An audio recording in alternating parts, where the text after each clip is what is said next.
Alicia Lopez here from No Limit Sports and Fitness Academy, and I'm standing in our spin room, and I'm here next to a Spinner NXT bike, and just wanted to touch on the topic of how much load you should apply during class. And you know, the instructor or coach will tell you, you know, turn the knob to the right to add some more pressure on the flywheel.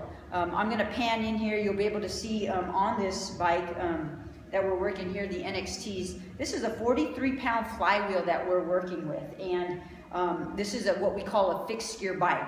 And meaning it's fixed gear, it's single speed. So it only goes one speed, you can't shift it. It isn't a smart release system where you can actually brake backwards. So once you start pedaling, it's going to keep going until you slow down with your legs.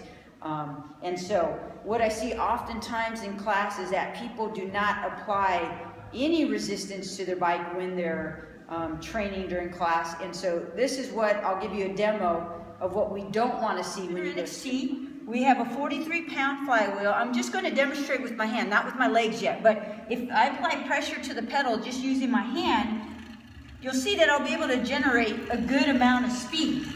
Now my legs obviously are much stronger than my arms, but I'll go ahead and let this go here, and you'll see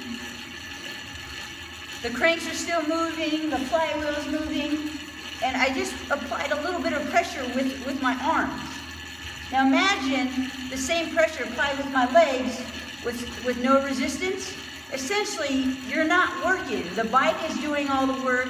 The cranks, the pedals are just pulling your legs along. I'm gonna stop this here. Stop that there like that. Okay. I'm gonna add a good amount of load. The flywheel stopped, so I'm assuming it's a good amount of load.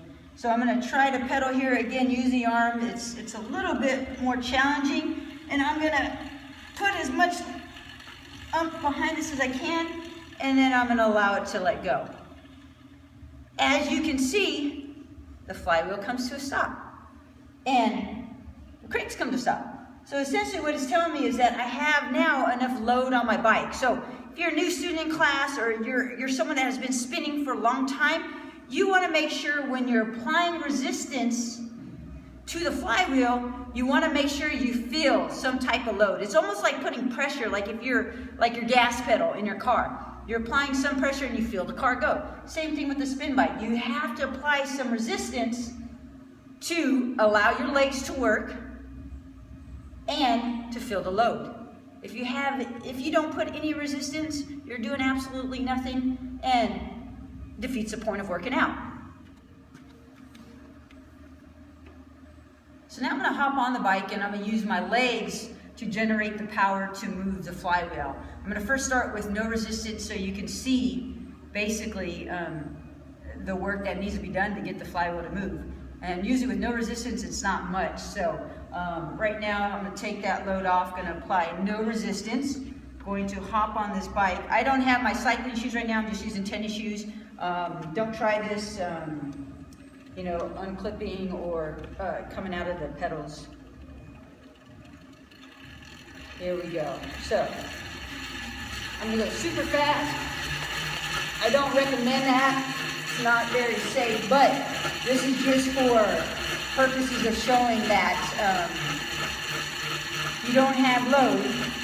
And I see many people cycling in spin class at high cadence, and you can tell they don't have any control because what they're doing is bouncing in the saddle. You can see their butts bouncing in the saddle. So what that tells me as an instructor is that they do not have enough load. Going to stop this bike here. This baby can go on forever, as you see, when you have no load. So now I've added some resistance to the flywheel. I'm going to try to do a little short pickup sprint, and you'll see the difference in the cranks and the flywheel.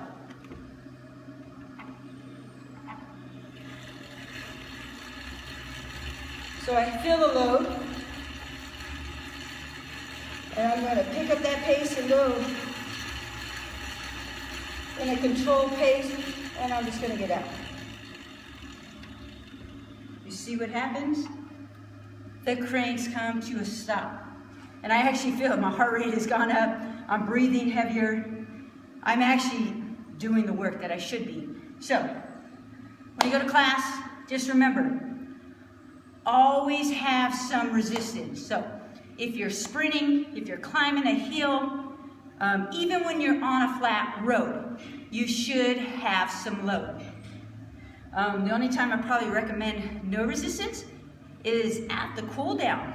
Cool down, you're just spinning those legs,